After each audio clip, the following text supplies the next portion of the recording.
رمضان المبارک کی شروعات ہیں، اور یہ مہینہ جب ہمارے پاس آتا ہے اس کے ساتھ ہی ایک مسئلہ ایسا ہے کہ جس کے بارے میں بہت سے مسلمان اختلاف کا شکار ہیں۔ ان میں اس کے بارے میں آپس میں بحث و مباحثے ہوتے ہیں اور لے دے ہوتی ہے، اور وہ مسئلہ چاند کے دیکھنے کا یا رؤیت ہلال کا ہے۔ حالانکہ نبی کریم صلی اللہ علیہ وآلہ وسلم نے اپنی امت کی اس کے بارے میں مکمل رہنمائی فرمائی ہے۔ امام بخاری رحمہ اللہ اپنی کتاب صحیح البخاری اس کی حدیث نمبر 1906 میں روایت کرتے ہیں، قال رسول اللہ صلی اللہ علیہ وسلم لا تصوموا حتى تروا الهلال ولا تفطروا حتى تروه فإن غم عليكم فاقدروا له۔ نبی کریم صلی اللہ علیہ وآلہ وسلم نے فرمایا، رمضان کا چاند دیکھے بغیر روزہ مت رکھو، اور نہ ہی شوال کا چاند دیکھے بغیر عید کرو، اور اگر بادل چھا جائیں تو 30 دن پورے کر لو۔ اس حدیث مبارکہ میں اس بات کی وضاحت ہے کہ رمضان المبارک کے روزے رکھنا اور اسی طرح عید کا منانا اس کا تعلق چاند کے دیکھنے سے ہے، رؤیت ہلال سے ہے۔ جب چاند نظر آئے گا تب ہی روزوں کی ابتدا کی جائے گی، اور اسی طرح مہینے کے آخر میں جب دوبارہ چاند نظر آئے گا تو عید الفطر منائی جائے گی، اور اگر کسی بھی وجہ سے چاند نہ دیکھا جا سکے، رؤیت ہلال ثابت نہ ہو سکے، تو پھر مہینے کے 30 دن پورے کیے جائیں گے۔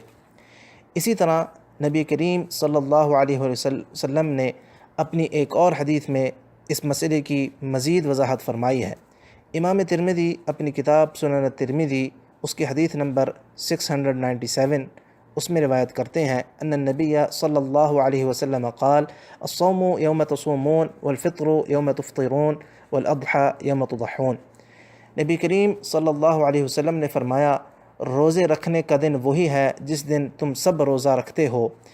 عید الفطر منانے کا دن وہی ہے جس دن تم سب عید الفطر مناتے ہو، اور عید الاضحیٰ کا دن وہی ہے جس دن تم سب قربانیاں کرتے ہو۔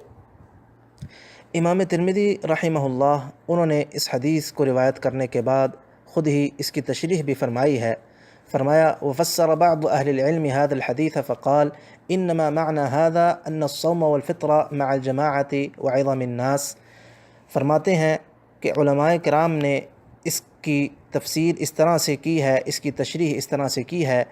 کہ رمضان کے روزے رکھنا اور عیدین کا منانا یعنی عید الفطر اور عید الاضحیٰ کا منانا اس کا تعلق اجتماعیت سے ہے اور لوگوں کے سواد اعظم کے ساتھ ہے، یعنی کہ جس دن لوگوں کی اکثریت، لوگوں کی جماعت وہ ان عبادات کا انعقاد کریں گے، ان عبادات کو منائیں گے، رمضان کے روزے رکھیں گے، عید الفطر منائیں گے یا عید الاضحیٰ منائیں گے، اسی دن ان عبادات کو منایا جائے گا، انہی کے ساتھ ان کا انعقاد ہوگا۔ اسی طرح اسی حدیث کو امام ابو داود نے بھی اپنی کتاب سنن ابی داود میں روایت کیا ہے، حدیث نمبر 2324 میں، اور امام ابو داود نے اس حدیث کو روایت کرنے کے ساتھ اس کا جو عنوان اور جو ٹائٹل لکھا ہے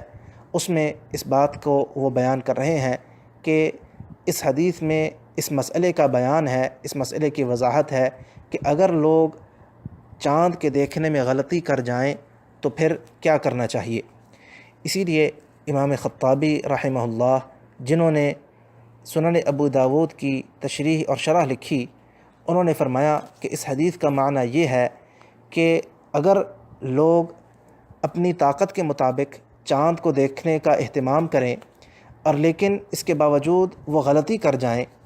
اور رمضان کے روزے رکھنا، عید الفطر کا منانا، عید الاضحیٰ کا منانا